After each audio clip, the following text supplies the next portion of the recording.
So here we begin to continue our discussion of energy. I'll do much of it today. I'm sure this lecture will run over into Thursdays. It's that important. Energy. The demand for it is not going to go away because you're not going to go away. And it will shape our future. It will be the path of our history. Energy, like gold once was, silver once was, spice once was, all kinds of, the beaver once was. It's energy. It's energy. And what kind of energy? All right, jobs, laws, teach about it. All right, not going to go away. I got 2 pointers and no clicker. So here we go. This plot came just out of the New York Times. It was published on Saturday or Sunday. And I went in and pulled it out because I wanted to show it to you. It shows how domestic production has suddenly reversed in the last several years. Starting in the George Bush administration, he opened it up. It says we've got to be self-dependent. I have issues with that because we only have so much left in the ground in this country. All right? And since what you pay at the pump is dictated by the global price as well as transport, why not use up somebody else's? Because once it's basically almost gone, it becomes a strategic military-like reserve. But anyway, he started. Obama then said, well, we're going to curtail that, but he actually did not. Okay? And so it has continued. We used to import 60%. That has changed to 45%. Of course, it used to be a lot smaller. Way back in the 60s and 70s, we imported very little. Okay, when I was your age, we imported very little. We had plenty. There were a lot less of us around. Okay, and we dominated. But look how it's changed until recently. So let's see how that goes. U.S. energy projected to the year 2025. Well, we're finding new ways. What do you mean more domestic production? We've got a whole new way of getting oil out of tough rocks. One such tough rock is called oil shale. And there's also natural gas in shale. And we fracked it out. We fractured the rocks with hot water. We are using up hot water. We also poison the water with formaldehyde. That's a preservative. Yeah, so you're not going to drink that anymore. And we liquefy it with sand, and we push, like sweeping the streets clean, we push the oil or gas over to a concentrated zone. Before this, we could only get out 30% of the oil and gas. And then it's down there stuck. But now we're going back to old areas, and we're changing it. Here is areas rich in oil. Shale, Utah, Colorado, Wyoming, a lot of it's out there. This is what it looks like. Okay, but 10 barrels of water to get 1 barrel of oil. Wow. Okay, so it's quite a deal. Is there another future? Yes. Away from tough oil and gas, I got a whole new fossil fuel that you likely have never heard of. Here it is. It's called gas hydrates, sometimes called methane or methyl hydrates. But this, what we have found, is a whole new mineral that's got methane in it. We didn't really know it was there. But it's all the living and dying, the living and dying, living up here and I died, I live up here and I died. Before the hydrocarbons become oil and gas, they're frozen into a morgue, right here. And it's right in here. And these are reservoirs of ices that contain methane. So it's a brand new crystal, and it's there, it burns, all right? Research is not yet, it's all being researched, it's being studied in laboratories and universities by companies all over the world, all right? There it is. Oh, just as shallow, frozen water at the very bottom of the ocean. Ought to be ice. It's so cold, but it's got a lot of salt in it, under a lot of pressure, so it doesn't freeze. But in the sediments, the methane and ice do freeze together and make a brand new mineral. So here they are, all over the world. Huge quantities of hydrocarbons.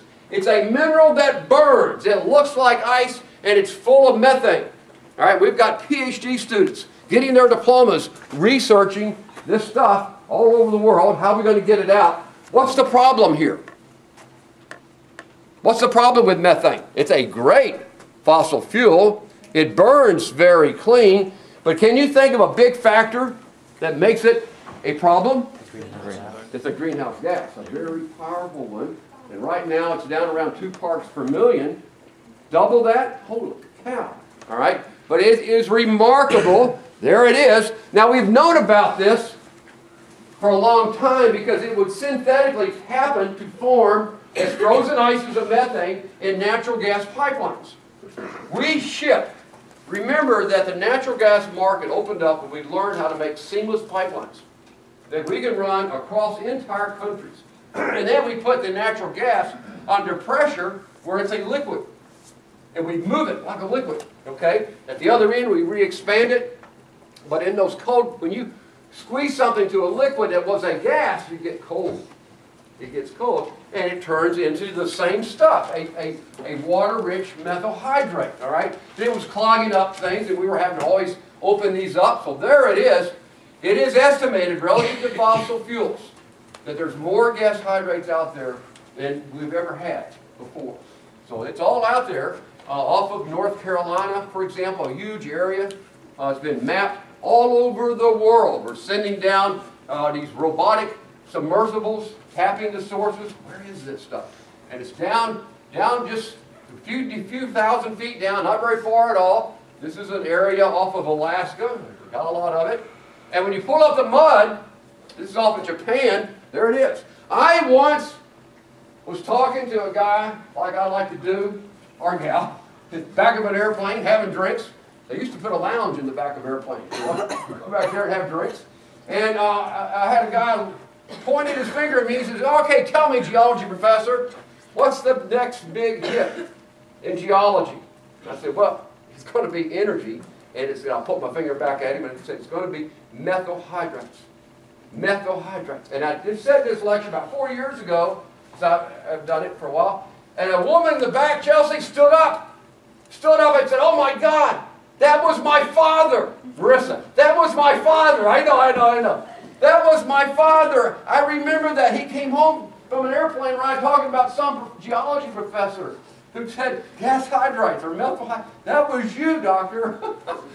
Small world. You never know what goes around. You got to be careful what you say. So there it is. Methyl hydrate occurs in the ocean floor, in the deep muds, and it burns. And you bring it up on deck. When people were drilling this stuff and bringing it up, it melts away.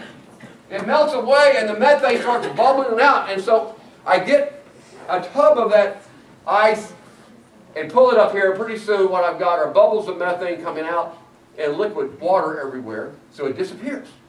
So a mineral that burns, all right? It's there, and of course the methane now has escaped. So a lot of research is being done. How can we capture this? Or do we dare? All right, do we dare? So there it is. A drill has come out. Look at all that. It's melting. Hurry up, get in the refrigerator. And here's Jennifer. Oh, she's doing her PhD, learning how to work with this stuff, observe it, study it, see how it's made. So the fossil fuel era, when's it going to end? All right, from the 1920s. Look at all the oil derricks. Look what we're doing to the air. All right. So the time of a different kind of energy. It is now the time for a different kind of energy to be explored. We've got plenty of time so far. All right. And the alternatives, the opportunities, where should you go?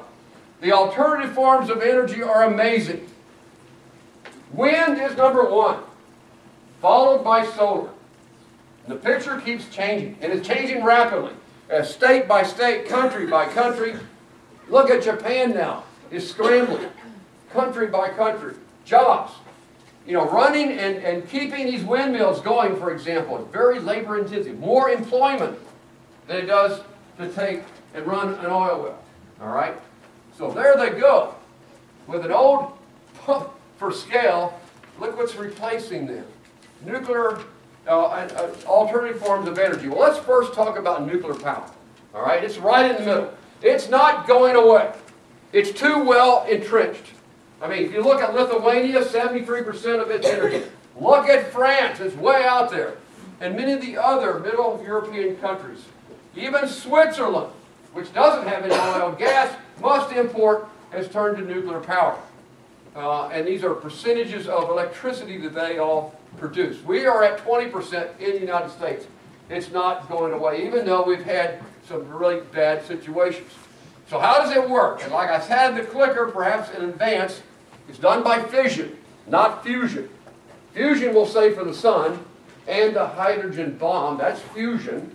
This is fission. Remarkably, that when you look at the periodic table up here, there are isotopes which are different forms of the same elements.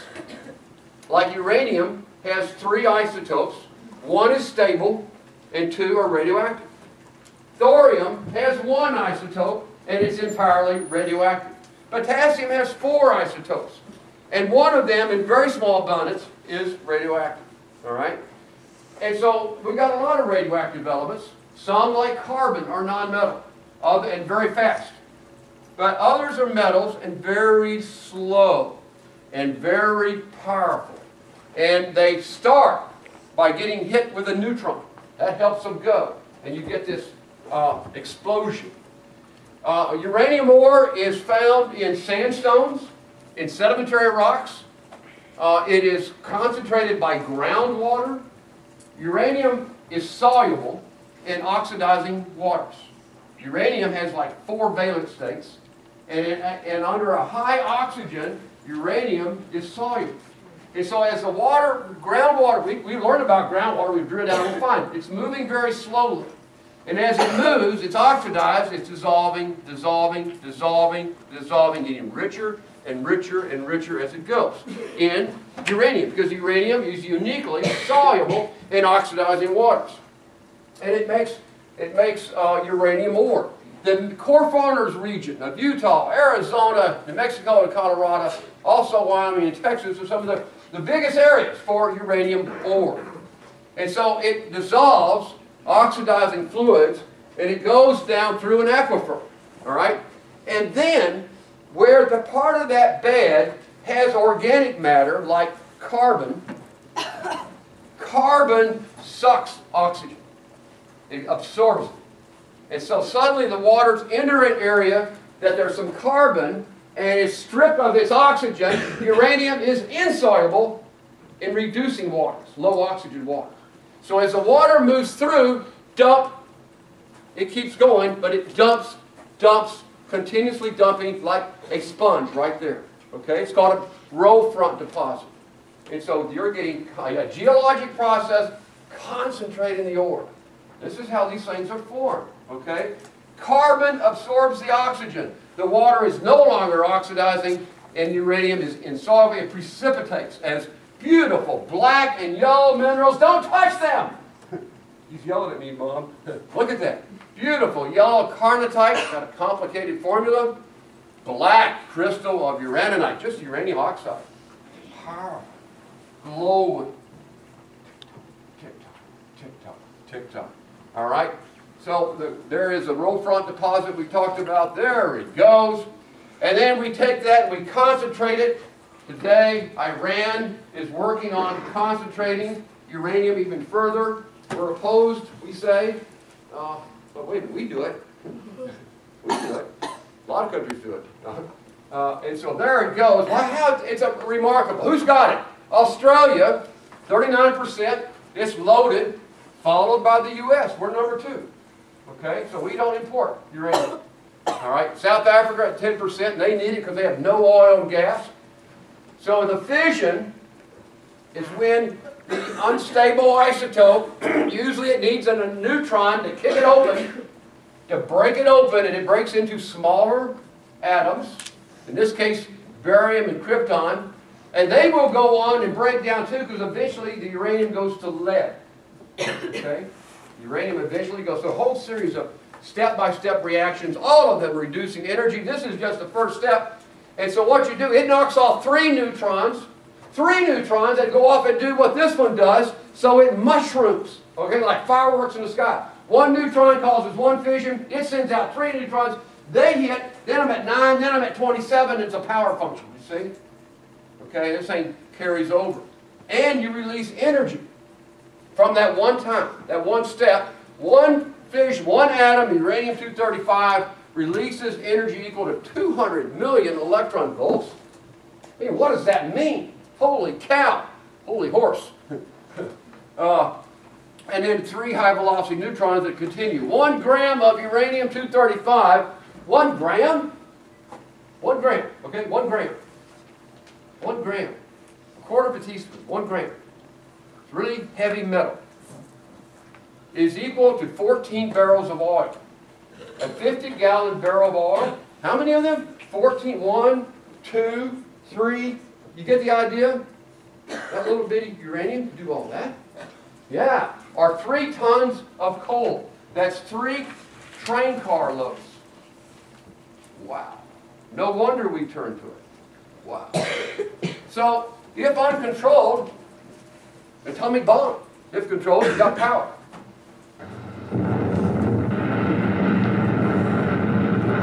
Look, Hiroshima. Ended World War II. We dropped 2 of them. And it's long been argued that we didn't need to. They were ready to sign it anyway. And you're watching hundreds of thousands of people die. Wow. So that's the power. That's the energy. Back in the 60s and 70s, I was around. Nuclear power started coming on. I mean, we were big shots out of World War II. We won a war. And we shut down a war with this remarkable new power. We were researching the Manhattan Project all through World War II, trying to build the first bomb. And then we did. And then we realized, now let's harness it. And we began to harness and make nuclear power plants. So we got pretty heady. We thought electricity would be free. And then we had accidents. 3 Mile in Pennsylvania, partial meltdown, Chernobyl, Ukraine. Even most recently, 2011, March of that year, Japan had a 9.0 earthquake. We thought it was an 8.9. March 11, 2011, 9.0 earthquake just offshore, and the tsunami waves came in, washed into all 6 reactors at the Fukushima power plant. They had to shut down the cooling waters, and so suddenly everything's getting hot, and they let in ocean water. And of course, that ruined the reactors, but they had to. And then the radioactivity is spilling into the ocean and cutting up in the air. All right? Wow. And then what are you going to do with it? What do we do with the waste? Because you don't take it all the way down to 0. We could shoot it into space. What do you think? That was quick. I was trying. Wow.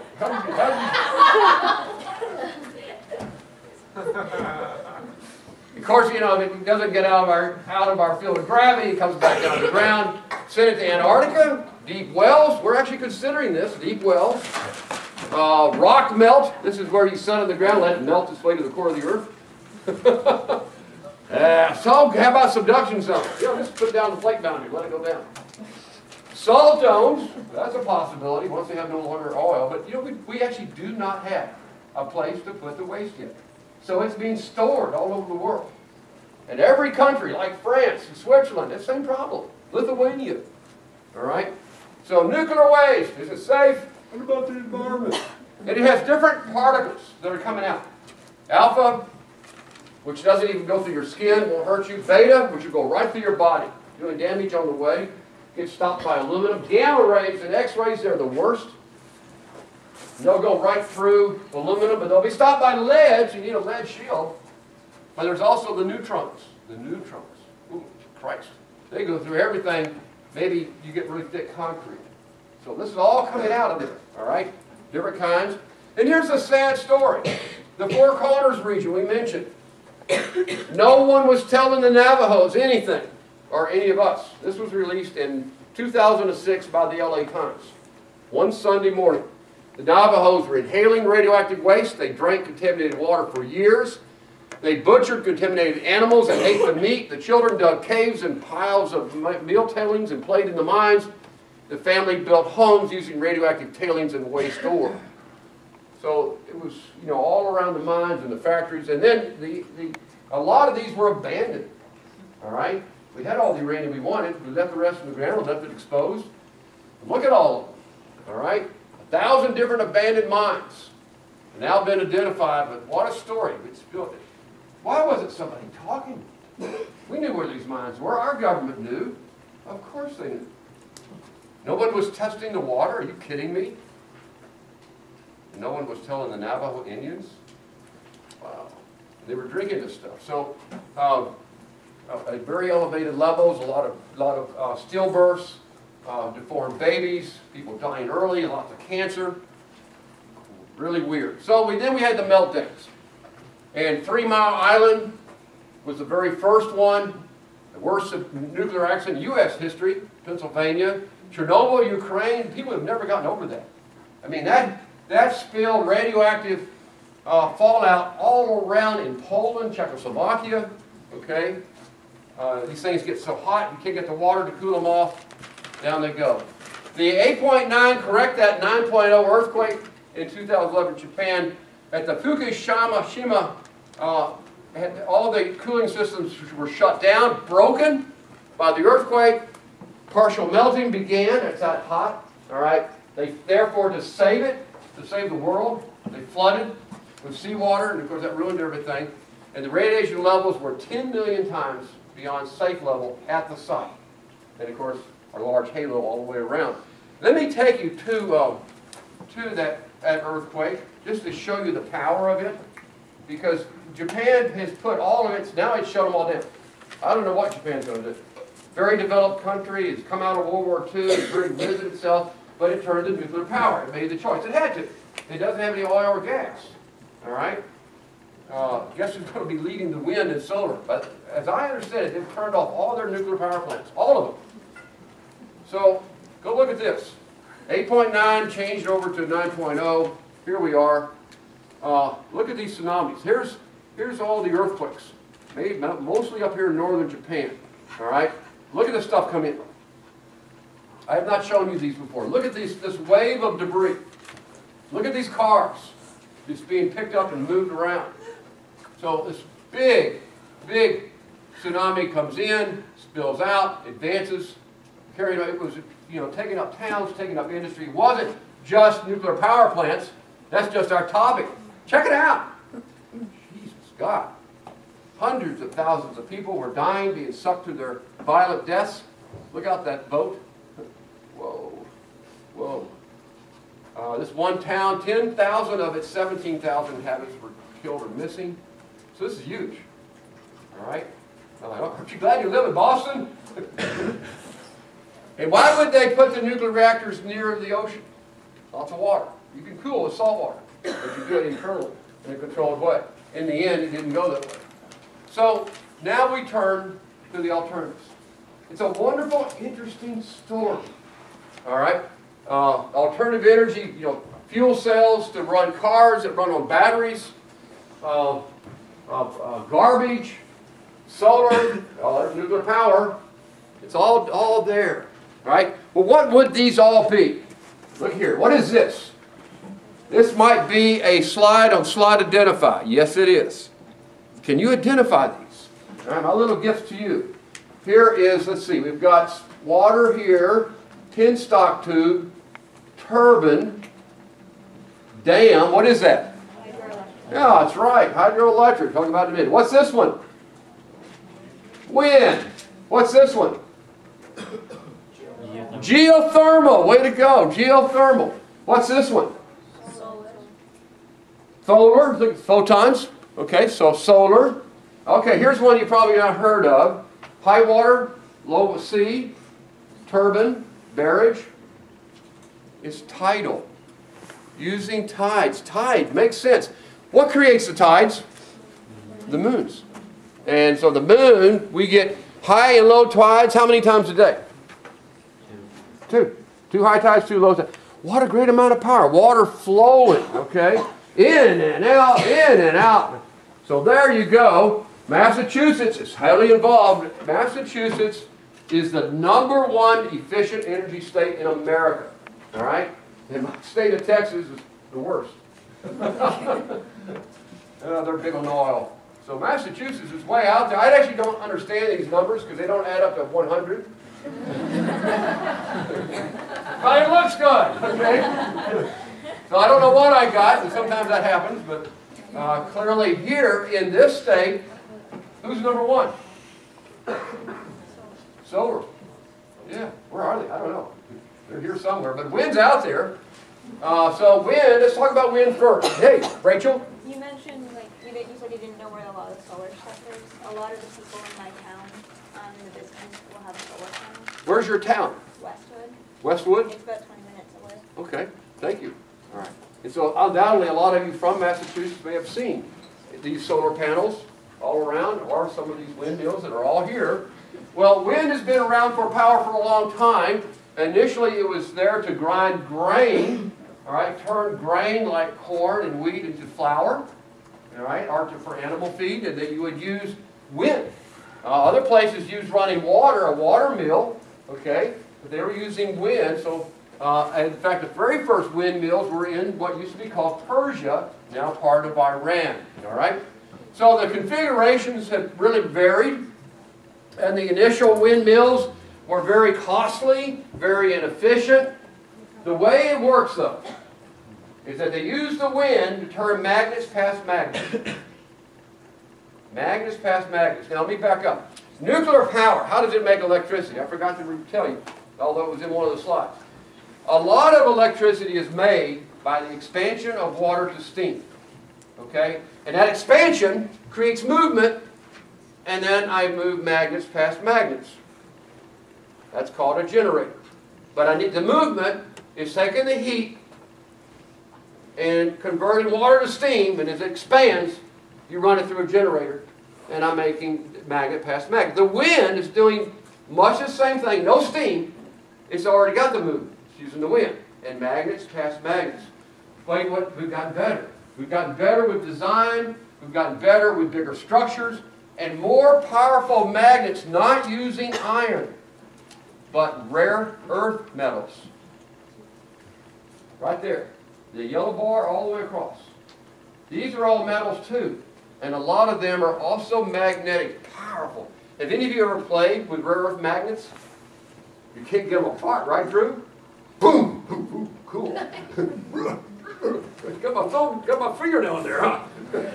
So they're really powerful magnets, and what happens is that the magnet, what makes magnetism? Electrons. The electron spins. The little powerful little electrons that are in your brain are also, bless you, are also moving past each other, and they create magnetic power. Magnets past magnets makes electrons, and then you take those electrons flowing, and you send them down the wire. Okay, so we tried different kinds of configurations, different kind of materials. Look at that. So countries like Germany and Denmark used to have none, and it took a law. The people rose and voted to have wind. All right. Other people don't like to look at them. Massachusetts has a proposal to put one off Cape May or Cape Cod. Where am I? I don't know my geography really well. And, but there's some resistance. People have a beautiful view out there. Well, get them so far offshore. That's the newest proposal, Elizabeth. So offshore, you can't see them. And the water's still shallow out there. And that's the newest. You want to make money. You want to invest. You want to be part of this. All right, so there they go. It is the fastest growing energy segment in the world. It's been that way for the last 25 years. The cost of making the wind has dropped by 90%. And so people are realizing income, investment, power. You know, a lot of farms will have one windmill out there, you know, on their property. They're good, okay? They're excellent. And so it's out there. Well, who's got it? If you're going to have windmills, you got to have wind. All right, so get a job. Go out there and measure wind. Grad students all over the country going around measuring wind. Where does the wind blow? A lot. Often. Stable. And so right now, kind of looks like a football game. Texas is #1 with windmill. Texas. It's moved ahead. Boone Pickens. All right? And other such leaders started really investing. They saw the end of oil. I mean, have you noticed that oil companies no longer call themselves oil companies? What are they? They're energy companies. They're energy. Some of the greatest investors in wind and solar are companies like ExxonMobil, Dutch Shell, and General Electric. They're all out there. They're seeing the future. All right? And that could be you. All right? Are you with me? Yeah. So there they are. Massachusetts, you're down to 4, but we know Massachusetts is coming on. All right? It's a smaller state anyway. So there they go. And that keeps changing. I need to update this plot. This one goes through 2008. So I actually don't know what the current number is. In 2006, California was there. Texas, look how much they added in 2007. So I don't have the latest data on this. All right, everybody else trailing way back behind, but it's there. But you got to be where there's wind. Okay, so here's a wind map. Lake Michigan, a pretty good place to put a windmill. Wow, look at that. Look at the Great West, the basin and range, full of wind. All right, but even up here, look at Massachusetts. Let's take a look at Massachusetts. So here's a wind map. If you're going to invest in a windmill, you better look and see if you've got any wind. And how much does it blow year-round? So here's color-coded. Blue is really cool, blue and reds. All right? And here's a different map with a little more exaggeration, perhaps, where blue and red is good. Blue is superb. Red is outstanding. Purple is excellent. So look out, Cape. Anyway, there it is, wind power. Massachusetts is ready. Look at the Cape Cod. That's certainly within view of the shoreline. There's the shoreline. With a boat for scale, these things are big. Look at that. And they need people to get up there and climb up and work on them. And could you do that? Would you? Are you afraid of heights? But people are finding great jobs up there. Don't fall. Listen to this. One windmill. Weird. Look how big this is. Whoa! I'm getting dizzy! Dizzy! Help me! Look at the size of this. So the magnets inside are you.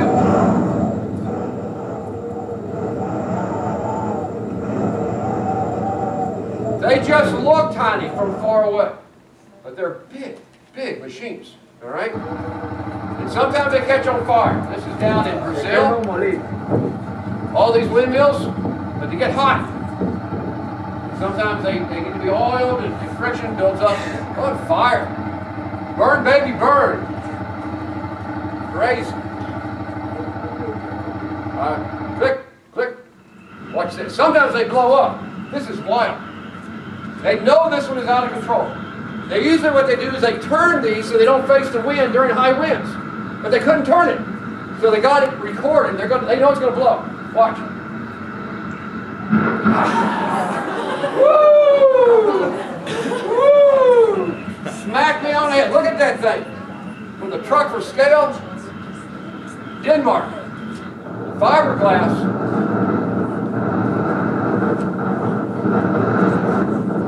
Look at that. Fell around. Wow. But you see what the tower is made out of? Fiberglass. It's really light. Whoa. Let's watch it again. Different camera. We love things blowing up, don't we? Ooh! Ooh! Ooh! Oh, God. What is the one problem with windmills? They blow up? They kill birds. You may not want to watch this. The bird is going to get hit.